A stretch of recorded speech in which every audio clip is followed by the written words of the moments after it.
So guys pro kabaddi season 11 కి సంబంధించినటువంటి 3 major updates అయితే బయటకు వచ్చాయి. సో అప్డేట్స్ గురించి అయితే ఈ వీడియోలో మనం మాట్లాడుకుందాము. అండ్ మోర్ ఇంపార్టెంట్లీ నాకు చాలా మంది కామెంట్ చేశారు ఏంటన్నా ఇంకా ప్రో కబడ్డీ వీడియోస్ చేయట్లేదు అని చెప్పేసి, pro kabaddi season 11 auction rate ఎప్పుడన్నా అని చెప్పేసి. సో ఈ వీడియో మొత్తం చూసాక మీకే ఫుల్ క్లారిటీ అయితే వచ్చేస్తుంది. సో ముందుగా update number 1, Tamil Thalaivas team pro kabaddi season 11 కి వాళ్ళ హెడ్ కోచ్ ని and more importantly assistant coach ని కూడా రీసెంట్ గానే అనౌన్స్ చేశారు. అసిస్టెంట్ కోచ్ వచ్చేసి ది ఎక్స్పీరియన్స్ ప్లేయర్ అయినటువంటి ధర్మరాజ్ అండ్ ఇంకా హెడ్ కోచ్ వచ్చేసి ఉదయ్ కుమార్ అయితే ప్రో కబడ్డీ సీజన్ 7 అండ్ 8 లో తమిళ తలైవాస్ టీం కి హెడ్ కోచ్ గా చేశాడు. అండ్ మోర్ ఇంపార్టెంట్లీ ఈ సంవత్సరం కూడా తనైతే ఇంట్రడ్యూస్ చేశారు. సో ఇంకా నెక్స్ట్ అప్డేట్ నెంబర్ 2 వచ్చేసి హర్యానా స్టీలర్స్ టీం అయితే కొంతమంది ఎన్వైపీ ప్లేయర్స్ అయితే తీసుకున్నారు.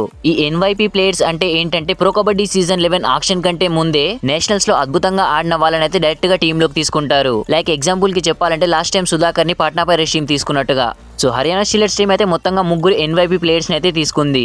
వీళ్ళు కూడా రీసెంట్ గా నేషనల్స్ లో అద్భుతంగా రాణించిన వాళ్ళు. ఇంకా నెక్స్ట్ అప్డేట్ నెంబర్ 3 వచ్చేసి మన తెలుగు టైటన్స్ టీం ఒక కొత్త అసిస్టెంట్ కోచ్ అయితే అనౌన్స్ చేశారు. ఇతని పేరే M Ramesh Kumar. And more importantly past లో ఇతనైతే టీమ్ ఇండియాకు గోల్డ్ మెడల్ కూడా గెలిచాడు. ఇతనికైతే కబడ్డీలో ఒక మంచి అనుభవం ఉందనే చెప్పొచ్చు. Telugu Titans do good move అనే చెప్పొచ్చు. సో ఇవే ప్రజెంట్ ప్రో కబడ్డీ సీజన్ 11 నుంచి వచ్చినటువంటి మెయిన్ గా 3 అప్డేట్స్. సో ఇప్పుడు మీ మైండ్ లో అయితే మేజర్ గా ఒక క్వశ్చన్ రన్ అవ్వచ్చు, pro kabaddi season 11 auction date ఎప్పుడు అని చెప్పేసి. బట్ భయ్య ప్రో కబడ్డీ సీజన్ 11 ఆక్షన్ గురించి అయితే ఎటువంటి డేట్స్ అయితే ప్రజెంట్ అయితే రాలేదు. అండ్ మోర్ ఇంపార్టెంట్లీ ఎటువంటి అప్డేట్స్ కూడా రాలేదు. సో నేను మెయిన్ గా ప్రో కబడ్డీ సీజన్ 11 ఆక్షన్ పై వీడియోస్ చేయకపోవడానికి కూడా రీజన్ ఇదే. కొంతమంది ఆక్షన్ జూలై 2 కన్నారు, జూలై 2 అయితే కంప్లీట్ అయిపోయింది. అండ్ మోర్ ఇంపార్టెంట్లీ కొంతమంది అయితే ప్రజెంట్ ఈ యొక్క pro kabaddi season 11 auction date వచ్చేసి ఆగస్ట్ 15 అంటున్నారు. బట్ ఆ దానిపై కూడా క్లారిటీ లేదు, ఎందుకంటే అఫీషియల్ గా ప్రో కబడ్డీ అయితే ఎటువంటి అప్డేట్స్ కూడా ఇవ్వలేదు. బట్ ఈ యొక్క July 2 and more importantly August 15 ఇవన్నీ రూమర్స్ మాత్రమే. కన్ఫర్మ్ అప్డేట్ రాగానే నేనే పెడతాను, అంతవరకు వెయిట్ అయితే చేయండి. సో ప్రజెంట్ దొరికినటువంటి మేజర్ 3 అప్డేట్స్ అయితే ఇవే. మరి ప్రో కబడ్డీలో మీ ఫేవరెట్ టీం ఏంటో కింద కామెంట్ సెక్షన్ లో కామెంట్ అయితే చేయండి. సో వీడియోకి ఒక లైక్ వేసి మన ఛానల్ తప్పకుండా సబ్స్క్రైబ్ అయితే చేసి పెట్టుకోండి. నాకు నెక్స్ట్ వీడియోస్ చేయడానికి మంచి బూస్ట్ గా ఉంటుంది. Thanks for watching. Have a nice day.